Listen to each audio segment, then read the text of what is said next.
Good morning, everyone. This is Tanu Arora from BH006 IH College. Today is the final presentation on Handbook and Company. The final presentation is meant to provide the marketing and branding recommendation. The topic for today is from viral star to scalable brand. The main argument is Suha should grow Handbook and Company through controlled, sequenced distribution and story-driven marketing, not the fastest scale available, because the brand's real advantage has always been authenticity and scarcity, not price or shelf space. Starting with the case 1, what is the diagnosis? It is a star under threat. The framework I have used is BCG Matrix. The jacket line is a star, high growth, high market share.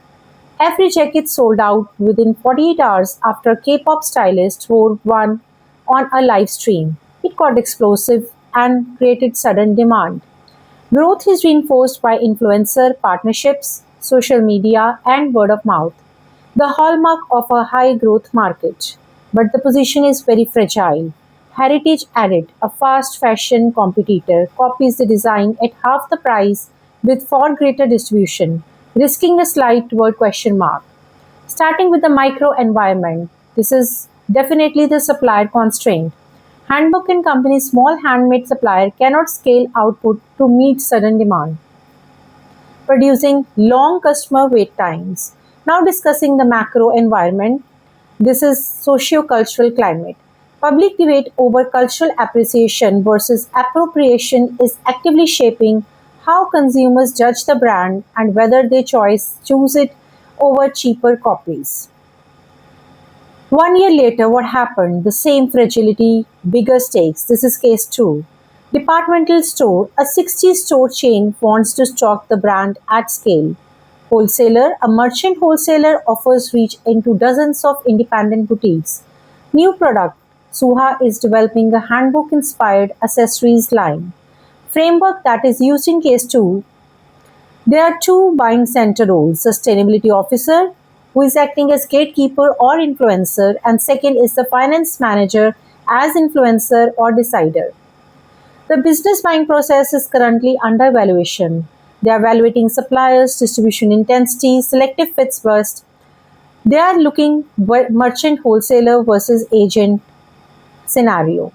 The connection to the case 1, the sustainability officer screen is explicitly checking whether the heritage added controversy still poses reputational risk, the exact socio-cultural fragility from case 1, and the finance manager is testing whether the same small handmade supplier can now reliably serve 60 stores, the exact capacity constraint from case 1.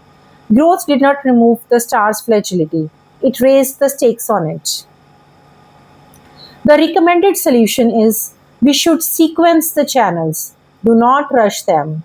Now, within 1 month, sign with the wholesaler first. Launch at a modest scale. Roughly 10 to 15 of the wholesaler's boutique partners, not all of them.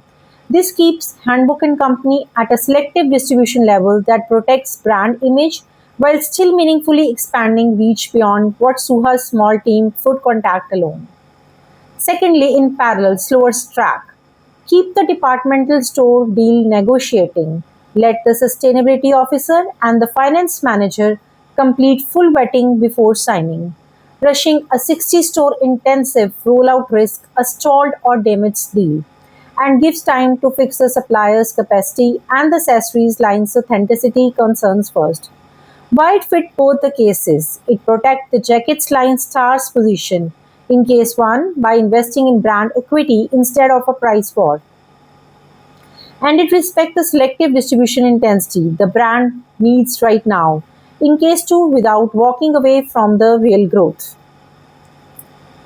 Marketing and branding action, the exact decision, a positioning led content series. What is the positioning statement in this case? Handbook and Company is modern streetwear built on authentic Korean story, not mass produced, made to be worn with meaning. What is the campaign? It is behind the thread, a founder story content series on Instagram, TikTok, and the website. Sourcing, craftsmanship, and Suha's own story launched to coincide with the wholesaler rollout. Secondly, paired with limited pre-orders for the boutique launch, so demand is managed and expectations are set before wider retail exposure. Third, timed before any departmental store presence, so returning customers hear the story directly from Suha. They do not discover the brand racked next to the mass labels first. Why now? It directly answers the concept. Testing worry that accessories might feel bolted on, and it reasserts authenticity right as heritage edits copy and wider retail exposure. Both threaten to blur what makes the brand distinct. Coming to the course theory connection, now we'll be discussing the brand equity model. First is the brand awareness.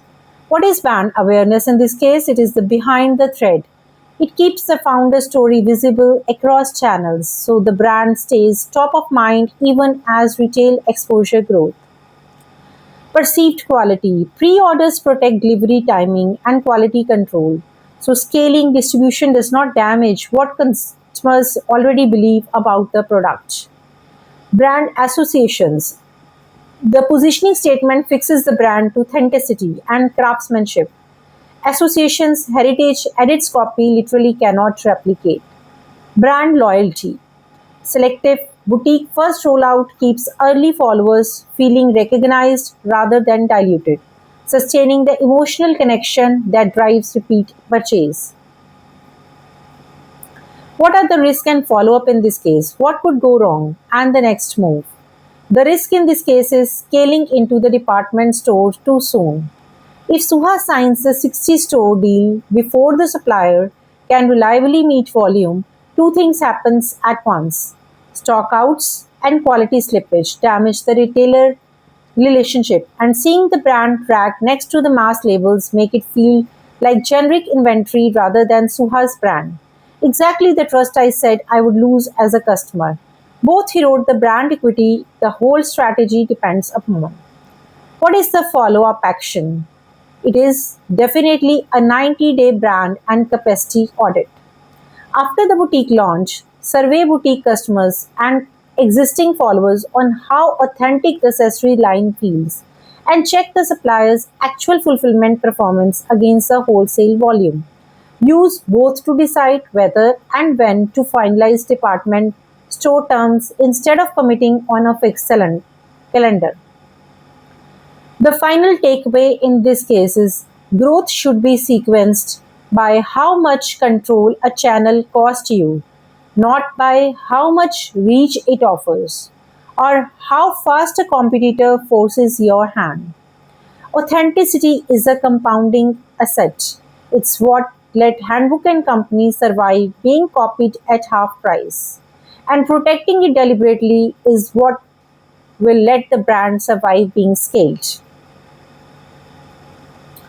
Coming to the reflection, what one idea that I used in this case is positioning led storytelling over a price war. I used the brand equity model to build the behind the thread campaign and positioning statement because Hanbok and Company's real advantage was authenticity and not the price. A liver heritage edit can never copy. The idea I rejected is matching heritage edit on price and speed. I rejected it because competing on price and rushing full retail distribution would trade away the scarcity and authenticity that make Hanbok and Company valuable. And it would speed up, not solve the supplier's capacity problem from case 1. Coming to the course connection, this reflects a core marketing and branding principle from the course. Brand equity compounds when a brand competes on meaning, not the price, while a rushed, undifferentiated response erodes the very equity it is trying to protect. I thank you all for your time and attention. This is the presentation prepared for Marketing and Branding BH006, applying course frameworks to Hanbok and Company growth story. I welcome any questions.